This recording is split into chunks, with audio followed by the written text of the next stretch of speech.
Bom dia, graça e paz. Vamos a mais um capítulo em nossa jornada pelas Escrituras. Nossa leitura no dia de hoje encontra-se no primeiro livro de Reis, capítulo de número 6, que diz assim: No ano 480, depois que os filhos de Israel saíram do Egito, Salomão, no quarto ano de seu reinado sobre Israel, no mês de Zive, que é o segundo mês, começou a edificar a casa do Senhor. O templo que o rei Salomão edificou ao Senhor tinha 27 metros de comprimento, 9 de largura e 13,5 de altura. O pórtico, a entrada do templo, media 9 metros no sentido da largura do lugar santo, contra 4,5 de fundo. Para o templo, fez janelas de ripas fixas superpostas. Contra a parede do templo, tanto do santuário como do Santo dos Santos, edificou andares ao redor e fez câmaras laterais ao redor. O andar de baixo tinha 2,25 metros de largura, o do meio, 2,70 metros, e o terceiro, 3,10 metros. Pela parte de fora do templo, ele fez reentrâncias para que as vigas não fossem introduzidas nas paredes. O templo foi construído com pedras já preparadas nas pederneiras, de maneira que durante a construção não se ouviu nenhum barulho de martelo, machado ou qualquer instrumento de ferro. A porta da câmara do andar térreo ficava ao lado sul do templo, e por uma escada se subia ao segundo andar e deste ao terceiro. Assim Salomão construiu o templo e o rematou, cobrindo-o com um tabuado de cedro. Os andares que edificou em volta do templo tinham 2,25 metros de altura cada um. Estavam ligados ao templo por meio de vigas de cedro. Então a palavra do Senhor veio a Salomão dizendo: Quanto a este templo que você está edificando, se você andar nos meus estatutos e executar os meus juízos, guardar todos os meus mandamentos, andando neles, cumprirei para você com a minha palavra, a qual falei a Davi, seu pai. E habitarei no meio dos filhos de Israel e não abandonarei o meu povo. Assim Salomão construiu o templo e o rematou. Também revestiu as paredes do templo por dentro com tábuas de cedro, desde o soalho até o teto, cobriu as paredes com madeira por dentro e cobriu o piso do templo com tábuas de cipreste. Revestiu também os 9 metros dos fundos do templo com tábuas de cedro, desde o chão até o teto, e esse interior ele constituiu em santuário, a saber, o Santo dos Santos. O santo lugar do templo media 18 metros de comprimento. O cedro do templo por dentro era enfeitado com entalhes de frutos e flores abertas. Tudo era cedro, não se via nenhuma pedra. No mais interior do templo, preparou o Santo dos Santos para nele colocar a arca da aliança do Senhor. O Santo dos Santos tinha 9 metros de comprimento, 9 de largura e 9 de altura. Cobriu de ouro puro. Cobriu também de ouro o altar do cedro.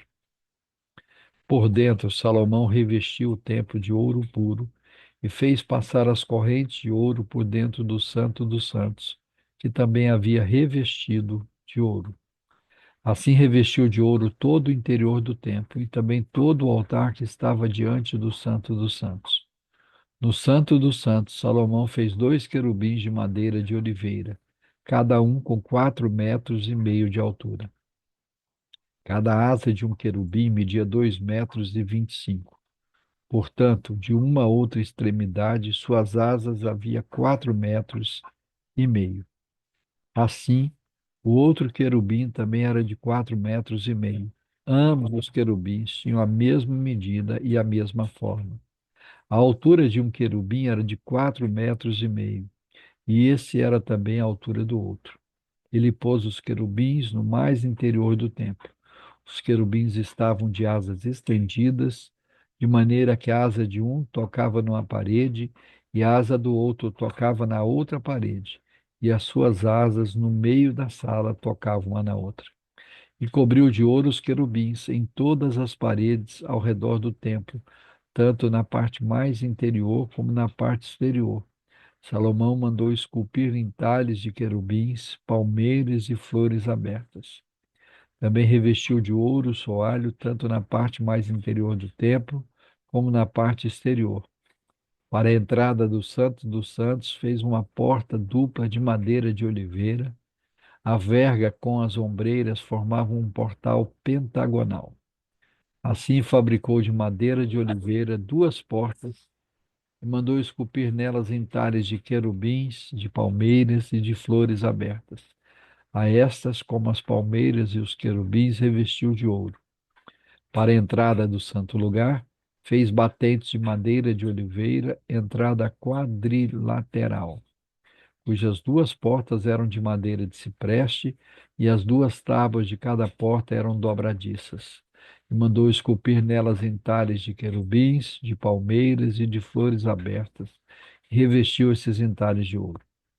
Também edificou o átrio interior de 3 ordens de pedras cortadas e de uma ordem de vigas de cedro. No quarto ano, no mês de Zive, foi lançado o fundamento da casa do Senhor. E no 11º ano, no mês de Bul, que é o 8º mês, o templo foi concluído com todas as suas dependências, tal como devia ser. Salomão levou 7 anos para edificá-lo. Aleluia! Louvado seja o nome do Senhor nosso Deus. Vamos orar? Pai querido, em nome do Senhor Jesus, ao iniciar de mais um dia, nós nos encontramos na tua presença com o coração agradecido. Gratos ao Senhor pelo dom da vida. Gratos ao Senhor por mais uma noite de descanso, pelo teto sobre as nossas cabeças, sobre o alimento sobre as nossas mesas. Gratos ao Senhor pela roupa que vestimos, pelo ar que respiramos. Gratos ao Senhor porque o Senhor é o autor e o sustentador da vida. A ti toda honra, toda glória, todo louvor. Somos gratos ao Senhor pelas nossas famílias, pelos nossos entes queridos, os nossos ancestrais, os nossos pais e a nossa descendência. Gratos ao Senhor porque o Senhor é um Deus poderoso, Criador dos céus e da terra. E o Senhor nos fez e nos criou macho e fêmea, homem e mulher, e constituiu a família, constituiu o casamento heterossexual. Somos gratos ao Senhor que é por causa da tua graça, da tua misericórdia, do teu amor, é que estamos na tua presença nesta manhã. Somos gratos ao Senhor pelas nossas famílias, os nossos familiares, e queremos nesta hora colocá-los diante do Senhor, suplicando que o Senhor visite cada um deles, que o Senhor abra os olhos de cada um e que aqueles que ainda não confessaram o Senhor Jesus como único e suficiente Senhor e Salvador sejam tocados pelo teu Espírito, sejam movidos pelo teu Espírito e possam fazê-lo para a honra e glória do teu nome. Assim nós clamamos por salvação, por reconciliação, por vida eterna no meio dos nossos entes queridos. Clamamos para que também as nossas casas sejam local de paz, de harmonia, de reconciliação, de perdão, um local de culto e de adoração ao Senhor. Transforma os nossos lares em verdadeiros locais de refúgio, locais de adoração ao Senhor. Conduze-nos a uma vida de devoção diária, de culto doméstico, de adoração individual e juntamente com a família. Aproveitamos para clamar ao Senhor pelos nossos enfermos, por todos aqueles que, de alguma maneira, se encontram debilitados diante de, muitas vezes, de diagnósticos terríveis, muitas vezes diante da ânsia e da expectativa da morte ou de algo semelhante. Clamamos ao Senhor que traga cura, que traga restauração, que o Senhor cure o câncer, que o Senhor cure a diabetes, que o Senhor esteja curando, Pai, as doenças autoimunes, como o lúpus, o vitiligo, curando a esclerose múltipla, o mal de Alzheimer, curando, Senhor, as dores lombares, as dores na coluna, as dores nos ossos, curando as infecções urinárias, intestinais, do gastro intestinal, curando problemas no fígado, no baço, no coração, má circulação, pressão alta, pressão baixa. Pai, em o nome do Senhor Jesus, independente de qualquer que seja o diagnóstico ou o problema, alivia as dores, cura, Senhor. Basta uma palavra do Senhor para curar a todos. Clamamos por cura, clamamos por restauração da saúde. E que assim como o Senhor tocou na sogra de Pedro, a curou, e ela passou a servi-lo, que assim possa acontecer com cada um de nós, em especial com aqueles que estão enfermos. Clamamos também, Senhor, por aqueles que andam com enfermidade na alma, pessoas que andam tristes, abatidas, depressivas, pessoas que têm transtornos, que têm feridas na alma, lembranças dolorosas, pessoas que enfrentam lutas diariamente, pessoas que lutam com baixa autoestima, com dupla personalidade. Pai, independente do problema emocional, psicológico ou psiquiátrico, clamamos ao Senhor que estenda as tuas mãos de poder, trazendo cura, trazendo restauração. Derrame sobre cada um delas a paz que excede todo o entendimento e que eles possam ser curados para a honra e glória do teu nome. Pai, em o nome do Senhor Jesus, nós mais uma vez queremos colocar diante do Senhor a tua igreja, a igreja brasileira, para que possamos ser uma igreja fiel, obediente, sensível à tua voz, voltada para o Senhor, uma igreja não apenas firmada em boa doutrina, mas também uma igreja fiel, verdadeira, operosa, uma igreja amorosa, uma igreja segundo o padrão do Senhor.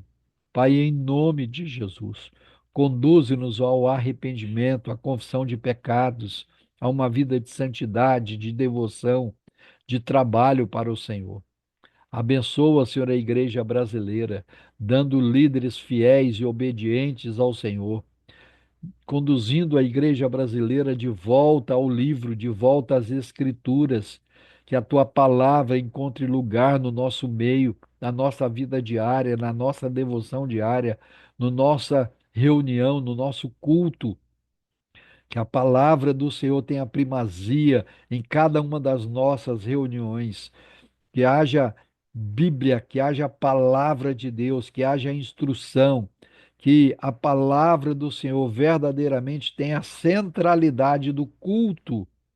Pai, em nome de Jesus, estamos vivendo os dias de comemoração daquilo que conhecemos como Reforma Protestante, dos seus cinco solas: sola Cristo, sola fide, sola Scriptura, sola Dio glória. Pai, em nome de Jesus, que possamos nos voltar totalmente para as Escrituras e só a Deus rendermos glória. Que o Senhor opere isso em nosso meio, que o Senhor produza uma igreja vibrante, uma igreja operosa, que o Senhor opere e tenha liberdade de agir no nosso meio, nos conduzindo à confissão de pecados, ao arrependimento, a um verdadeiro reavivamento, e que dia a dia o Senhor vá acrescentando à tua igreja os que vão sendo salvos. Faz de nós uma igreja evangelizadora, uma igreja missionária, uma igreja que, acima de tudo, viva o evangelho e proclame as boas novas de salvação. Faz isso, Senhor, para a honra, para a glória, para o louvor do teu nome, para a expansão do evangelho. É assim que nós oramos, crendo que o Senhor não apenas está ouvindo, mas está liberando uma palavra de vitória para a tua igreja no dia de hoje. Que assim seja, para a honra e glória do teu nome, no nome santo do Senhor Jesus Cristo de Nazaré, aquele que vive e reina para sempre. Amém. Deus nos abençoe em Cristo Jesus. Amanhã estaremos de volta com mais um capítulo em nossa jornada pelas Escrituras. Um grande abraço a todos.